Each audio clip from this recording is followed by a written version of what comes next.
They describe the violence there as commonplace. For example, the report says Alvin S. Glenn had 4 times the number of assaults as the Miami County Jail in 2023. Now, that's an alarming statistic considering Miami-Dade has 4 times as many detainees as Alvin S. Glenn.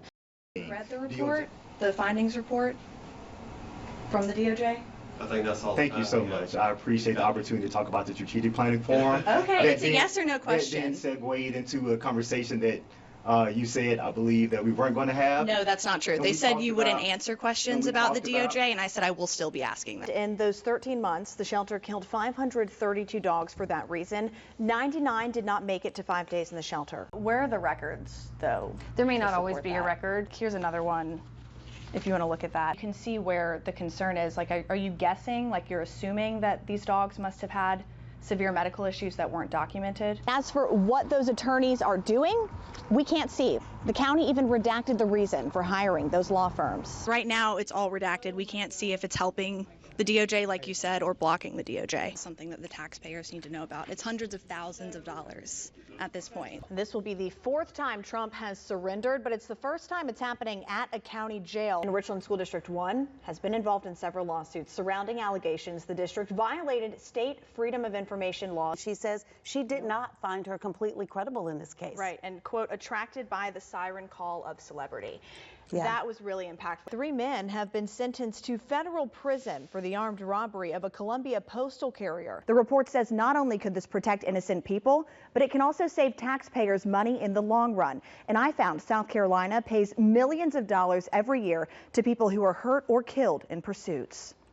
Election officials say it's too late to change the ballots. So I have a lot of the documents here. Yeah, of so course. me showing you the affidavit where he says 14 years of law enforcement experience, and then me showing you documents from the Criminal Justice Academy saying he's not a certified officer. That's not enough to get him off the ballot. No. If this person does win this election and goes on to be sheriff, he is not qualified to be sheriff. No, he's not. But this is the process. There's no... But does that not worry you? Is it a flawed process? Does it not worry you that people who might not be qualified are going to be in that We have position? asked the General Assembly multiple times to change this law. While they'll use a lot of these skills in a pursuit, it's not pursuit-specific training, right? When you heard what he was charged with, when you heard why they were chasing him, what was the first thing you thought?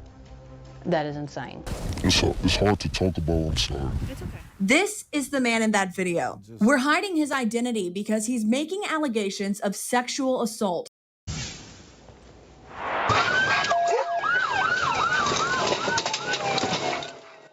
Everyday high-speed chases race through the streets of South Carolina, pursuing justice, but at what cost? This week, WIS Investigates looks at the price of pursuit. We're investigating the true price, tax dollars spent, and lives at risk. And we look at the potential solutions to keep you safe. Tonight, investigative reporter Cynthia Beasley brings us the first of 4 stories in the price of pursuit.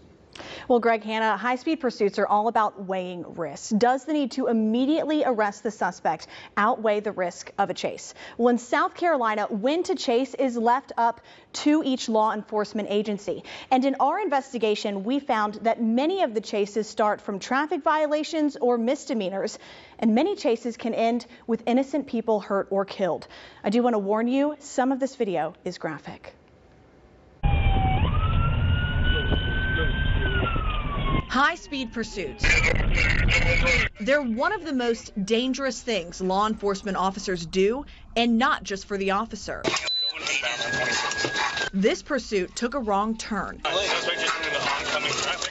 A Richland County Sheriff's deputy chases a suspect the wrong way on Interstate 126. We're in the outbound, going outbound in the oncoming traffic. At the same time, I just headed down 26, same route I take all the time. Pam Baker was driving to Columbia. I saw the car coming at me. I swerved to the right, and he swerved back in front of me, and then we crashed. After passing almost 75 cars going the wrong way, the suspect hits Baker head-on, going more than 70 miles per hour. The suspect, who law enforcement says was wanted for trafficking drugs and fentanyl, later dies. Baker miraculously survives, but wasn't unharmed. I remember the nurse saying to me, "You don't need to feel bad, you did nothing wrong," but it's hard when like you've been in a crash and someone else has lost their life. The crash happened on December 29th, 2023, but we found chases happen at least once a day on average in Richland County. This was just 5 months earlier. A Richland County deputy chases a car full of teenagers. Before this video, the 17-year-old driver sped off from a traffic stop after a trooper wrote him a speeding ticket. This Richland County deputy spots the car and starts chasing. 28 to be uniform, Juliet, next grade. After less than 4 minutes. 1050, roll over. 6 teens end up in a pond. We got one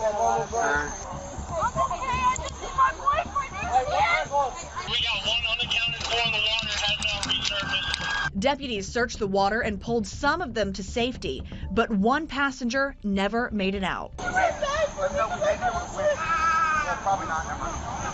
you find it? Teams found 16-year-old Brandon Nunez's body in the pond the next day. Is there anything else that you would want to say to the family of the child who died or the other children in the car who had to go through that as well? I'm sorry that they made that decision. I'm sorry that they were in a vehicle with someone who failed to stop. I'm sorry we couldn't save his life. I wish we could have done more. My deputies who think about that every single day. Richland County Sheriff Leon Lott defends his deputy's decision to chase the teenagers. They arrested the driver for several charges, including evading police and felony DUI resulting in death. So had the information, address, all of that. Is that a case where instead of chasing, maybe deputies could have gone to his house or tried to find him in another manner? There's a lot of maybes. It's easy to sit back and Monday morning quarterback the decisions that these deputies have to make in the spur of a moment. And they fall back on their training, they fall back on our policy. Sheriff Lott says his deputies followed department policy in both pursuits. Your policy says, as a general rule, deputies should not pursue a vehicle driving the wrong direction. So what was the difference in this case? He needed to be caught.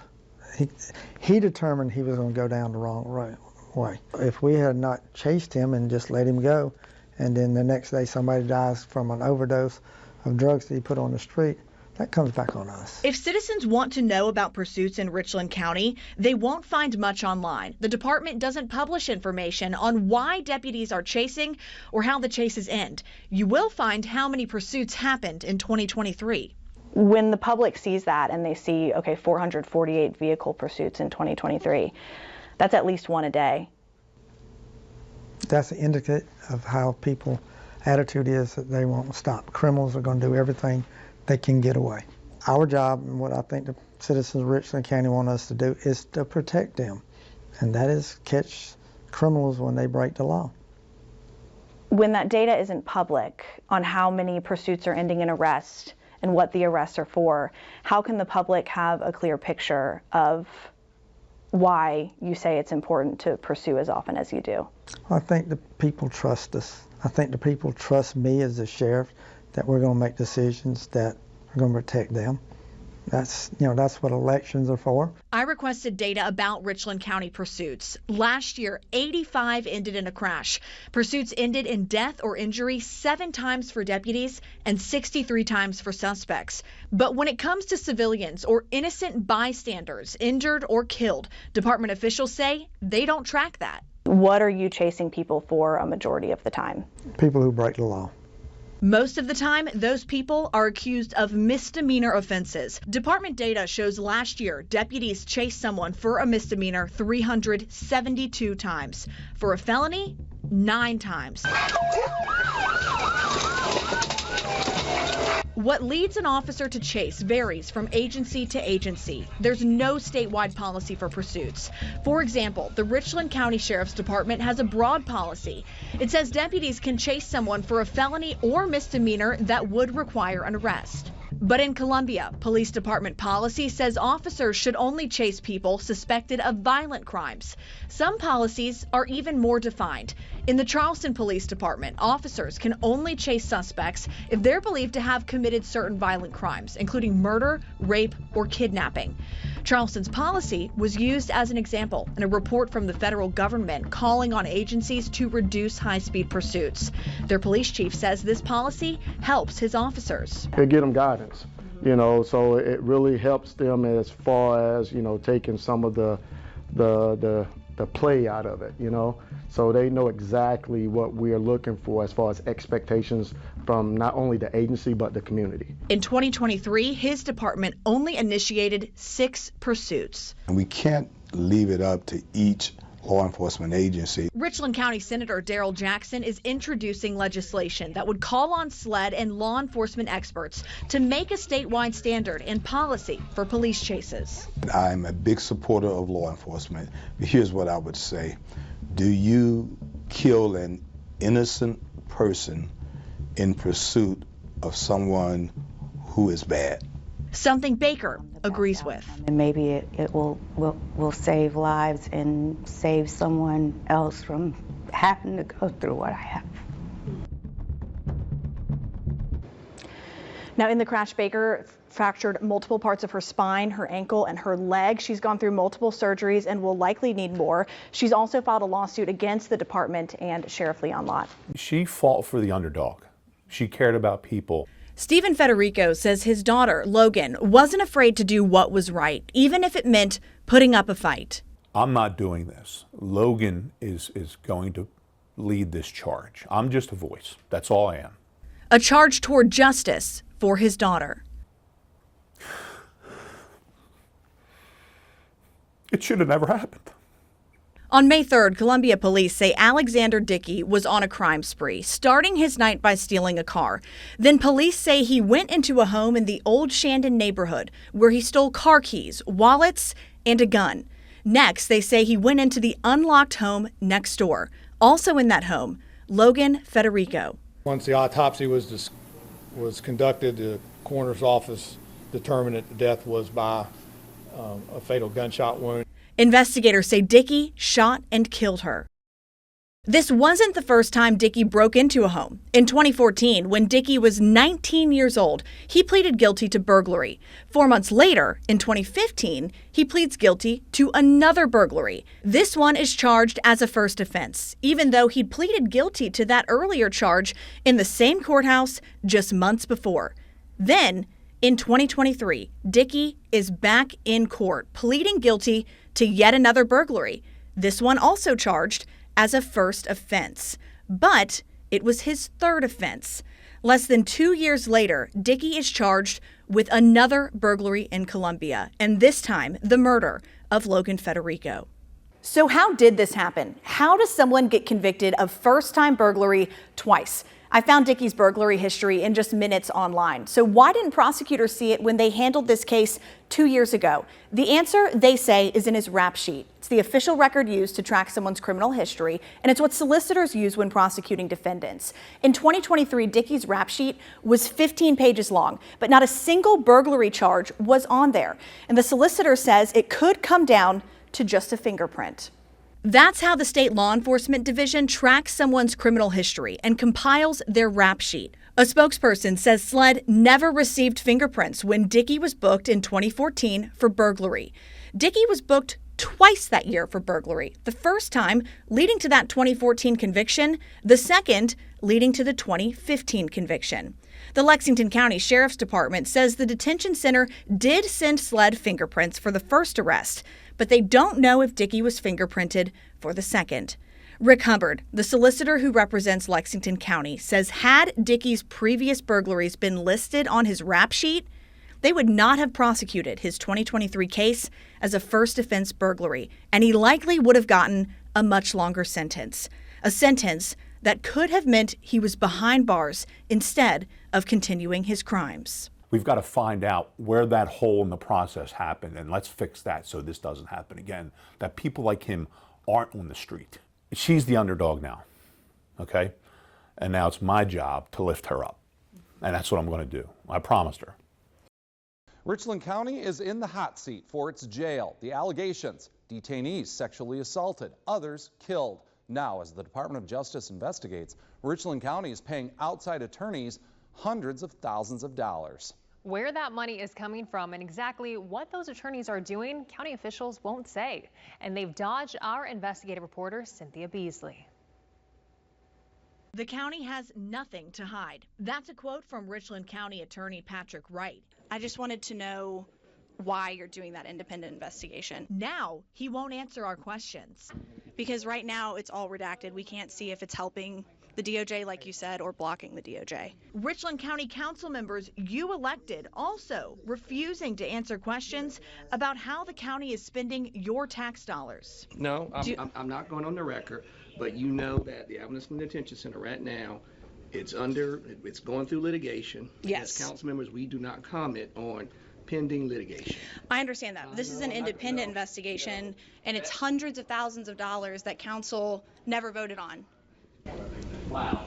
Our questions relate to a decision made 10 months ago. 2 county jails in South Carolina are now under investigation. Those include stabbings, inmate deaths, sexual assaults, and even escapes. On November 2nd, the Department of Justice launched civil rights investigations into the Alvin S. Glenn Detention Center and the Sheriff Al Cannon Detention Center in Charleston. Federal prosecutors made that announcement today, saying that people confined in local jails don't lose their constitutional rights at the jailhouse door. The DOJ cited credible allegations the jail is structurally unsafe and there have been sexual assaults and homicides inside.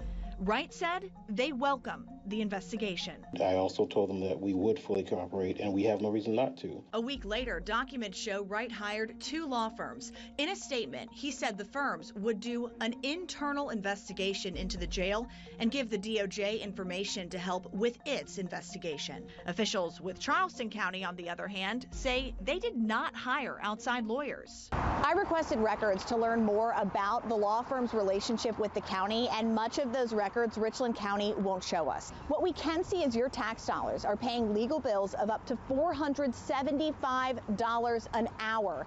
And there are pages of those bills adding up to about $392,000 in just 5 months.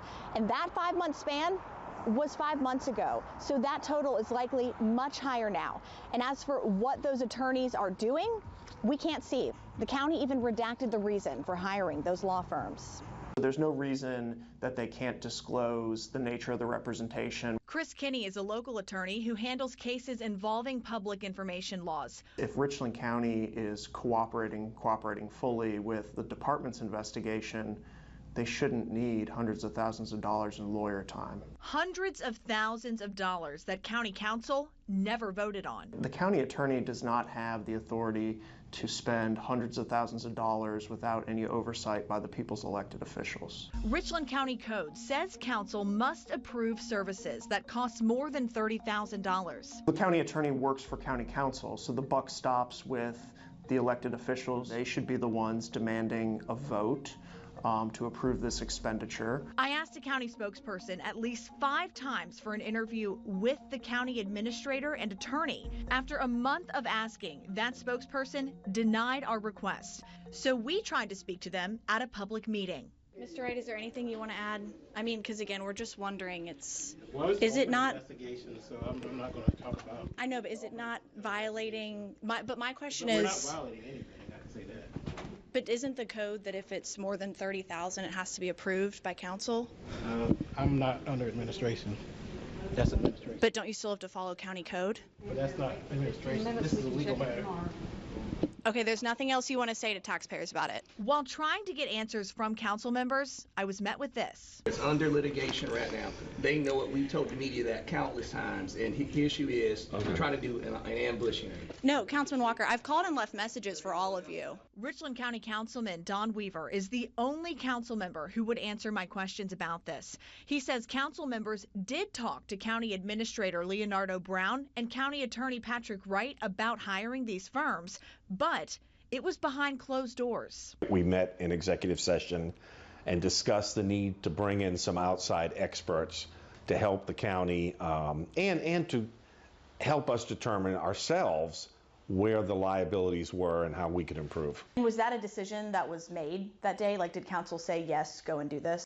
Yeah, we indicated to the attorney that we were in support of him spending extra funds to get that done. Freedom of information law says council can't take votes in executive session. They can't even poll members back there.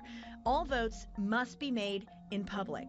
2 days before Wright hired the law firms, County Council did go into executive session to talk about the jail and other matters.